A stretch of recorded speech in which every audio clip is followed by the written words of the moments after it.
Hi കൂട്ടുകാരെ, പുതിയൊരു വീഡിയോയിലേക്ക് എല്ലാവർക്കും സ്വാഗതം. ഇന്നത്തെ വീഡിയോയിൽ നമ്മൾ ഡിസ്കസ് ചെയ്യാൻ പോകുന്ന ടോപ്പിക് ഇൻസ്റ്റഗ്രാമിലെ DM-ൽ വന്നിട്ടുള്ള ഒരു പുതിയൊരു അപ്ഡേറ്റിനെ കുറിച്ചാണ് ഇന്ന് നമ്മൾ നോക്കാൻ പോകുന്നത്. ഇപ്പോൾ മെസ്സേജ് അയക്കുന്നതിന് വാട്സപ്പ് യൂസ് ചെയ്യുന്നത് പോലെ ഇൻസ്റ്റഗ്രാമും എല്ലാവരും യൂസ് ചെയ്യാറുണ്ട്. സോ ഇൻസ്റ്റഗ്രാമിൽ മെസ്സേജിൽ വന്നിട്ടുള്ള ഒരു അപ്ഡേറ്റിനെ കുറിച്ചാണ് നമ്മൾ നോക്കാൻ പോകുന്നത്. ഓക്കെ, വീഡിയോ ഇഷ്ടമായാൽ മറക്കാതെ ലൈക്ക് ചെയ്യുക. കൂടാതെ നമ്മുടെ ചാനൽ ഫസ്റ്റ് ടൈം വിസിറ്റ് ചെയ്യുന്നവരാണെങ്കിൽ ചാനൽ സബ്സ്ക്രൈബ് ചെയ്ത് തൊട്ടടുത്ത് കാണുന്ന ബെൽ ബട്ടൺ പ്രസ് ചെയ്ത് ആൾ കൊടുക്കുക.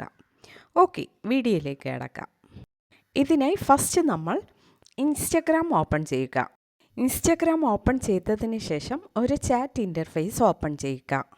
ഇൻസ്റ്റഗ്രാമിലെ ന്യൂ അപ്ഡേറ്റ് എന്താണെന്നാൽ മെസ്സേജ് ഷെഡ്യൂളിംഗ് ആണ്. ഈ മെസ്സേജ് ഷെഡ്യൂളിംഗ് എന്താണെന്ന് നമുക്ക് നോക്കാം.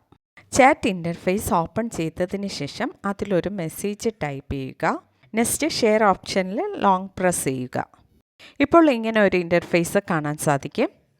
ഇതിൽ മെസ്സേജ് ടൈപ്പ് ചെയ്ത് ഇതുപോലെ ടൈമും ഡേറ്റും സെറ്റ് ചെയ്ത് സെൻഡ് ഓപ്ഷൻ കൊടുത്താൽ ആ ഡേറ്റ് ആ ടൈം ആകുമ്പോൾ മെസ്സേജ് ഓട്ടോമാറ്റിക്കലി സെൻഡ് ആകും.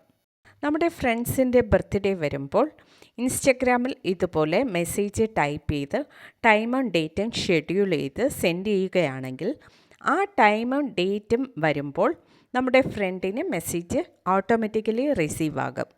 ഷെഡ്യൂൾ ചെയ്ത മെസ്സേജ് ഓപ്പൺ ചെയ്തതിന് ശേഷം ആ മെസ്സേജ് ഒന്ന് ലോങ് പ്രസ് ചെയ്യുക. ഇപ്പോൾ ഇവിടെ സെൻഡ് നൗ, കോപ്പി, ഡിലീറ്റ് എന്ന് 3 ഓപ്ഷൻ കാണാൻ സാധിക്കും. സെൻഡ് നൗ ഓപ്ഷൻ ക്ലിക്ക് ചെയ്താൽ ആ മെസ്സേജ് അപ്പോൾ തന്നെ സെൻഡ് ആകും. ഓക്കെ, ഇനി ഡിലീറ്റ് ഓപ്ഷനാണ് ക്ലിക്ക് ചെയ്യുകയാണെങ്കിൽ ആ മെസ്സേജ് ഡിലീറ്റ് ആകും. ഇൻസ്റ്റഗ്രാമിൽ മെസ്സേജ് ഷെഡ്യൂൾ ചെയ്യുന്ന വളരെ യൂസ്ഫുൾ ആയിട്ടുള്ള ഒരു അപ്ഡേറ്റ് ആണ്. ഓക്കെ, ഇന്നത്തെ വീഡിയോയിൽ നമ്മൾ നോക്കിയത് ഇൻസ്റ്റഗ്രാമിലെ മെസ്സേജിലെ അപ്ഡേറ്റിനെ കുറിച്ചാണ് നമ്മൾ ഇന്ന് ഡിസ്കസ് ചെയ്തത്. ഓക്കെ, വീഡിയോ ഇഷ്ടമായാൽ മറക്കാതെ ലൈക്ക് ചെയ്യുക, ഷെയർ ചെയ്യുക, നിങ്ങളുടെ അഭിപ്രായം കമൻറ്റ് ചെയ്യുക. Okay, thank